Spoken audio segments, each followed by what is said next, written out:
In the next few conversations and episodes, we'll travel to Bhutan, the land of the thunder dragon, the crossroad between Tibet, Nepal, the Indian Himalayan region, a country that shares a long border with Tibet.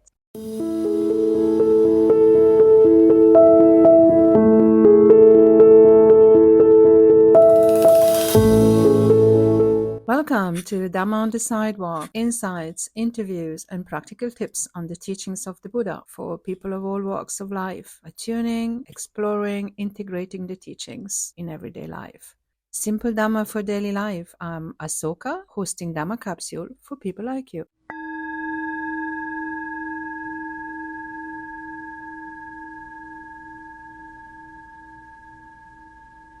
Not an easy task I gave myself. Put Bhutan in a box of 30 minutes, 60 minutes. Doesn't pay due respect to the richness and the beauty of the country and its people, its culture, its legacies. A country also that has its own specificity and distinguish itself from other Himalayan countries, including Tibet. So the land of the thunder dragon is one of the most remote country in the Himalayan region. It is at the crossroad between Tibet and Nepal. It has been a destination for lamas, rinpoches, tulku, and it has built up its legacy of the Vajrayana country, Tantric Buddhism. It also is a country where the Dhamma is embedded in the governance system.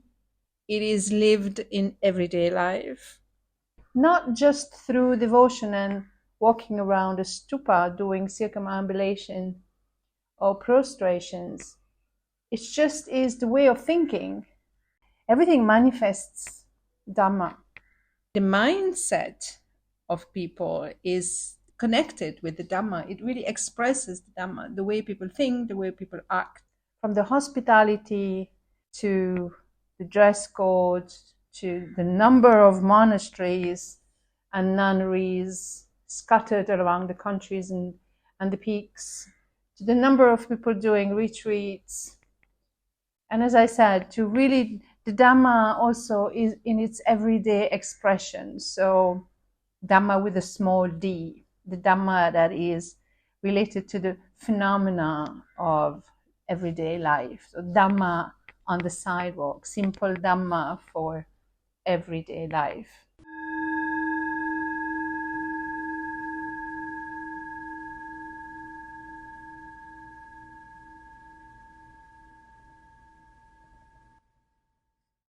I also gave myself a difficult task because it's so rich. It would be very conceit of me to say that in just a week in Bhutan, I have understood everything about Bhutan. It's far from being that. However, I wish to offer some highlights and an overview of this beautiful country, home to 2,000 glaciers of the Himalaya, whose people are hospitable, kind, calm, genuinely offering their heart, and it's beautiful. It also is home to, I don't know how many monasteries, but a lot of monasteries and nunneries. It is a land where many gurus, teachers, tulku, sages have eventually come as their destination or just pass by on, wandering yogis of the Himalayas. It is at the crossroad of Tibet and Nepal, Sikkim, Assam, and West Bengal. So, and at the same time, it has a very distinctive flavor. The fact that Dhamma is also embedded in the governance system is also a distinctive aspect of Bhutan, and it's an exclusively Buddhist country.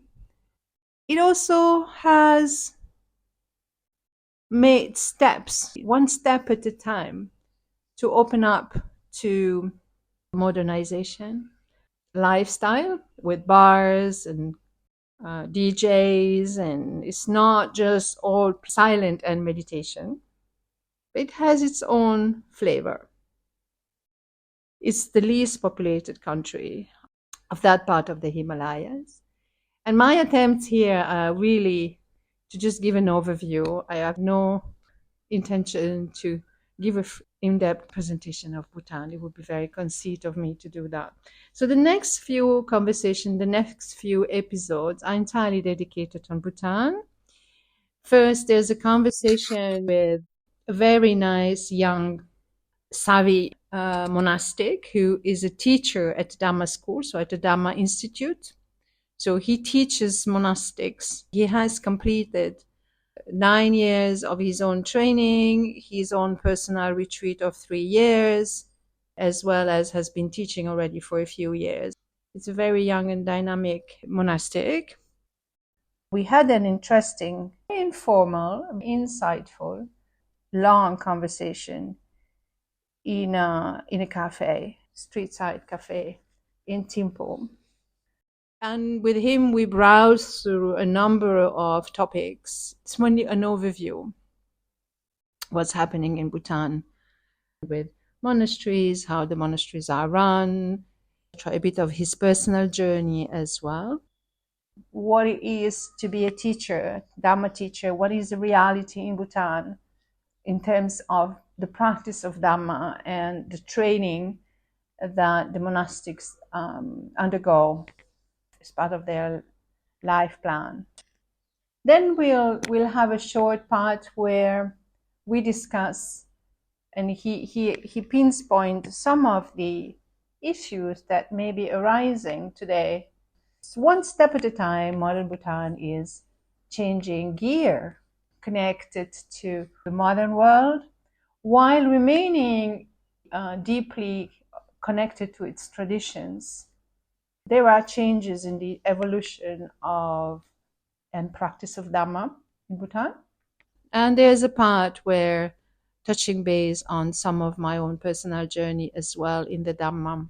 Questions that I have asked him, or just simply raising some topics that are more relevant to the practice of Dhamma as a Westerner and realities that may affect anyone in life. But as I was the one having the conversation with him, I just took a chance to highlight some of my own path.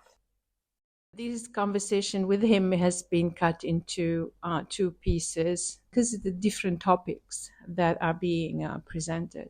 And a conversation with the Khenpo that goes more into some detailed practices in the Vajrayana Buddhism. He gives some ideas on how to start practicing some meditation practices. For now, that's what I can say regarding the next few episodes. If you would like some highlights and an overview about Bhutan, stay tuned to the next, I would say, 4 or 5 episodes, because that's where we'll start to offer all these insights and this experience. And frankly speaking, it's been very insightful, and it has really opened a gateway of connections that I might have with Bhutan. But it also it's very rich. So it's very difficult actually to compound Bhutan in a 30-minute or a 60-minute podcast without being very superficial, because Bhutan is really the opposite of being superficial. It's very rich in terms of culture and legacies in terms of the Dhamma. I hope you'll be inspired. If you have been to Bhutan, it brings back some nice memories. If you haven't been to Bhutan, then it triggers inspiration to visit one day.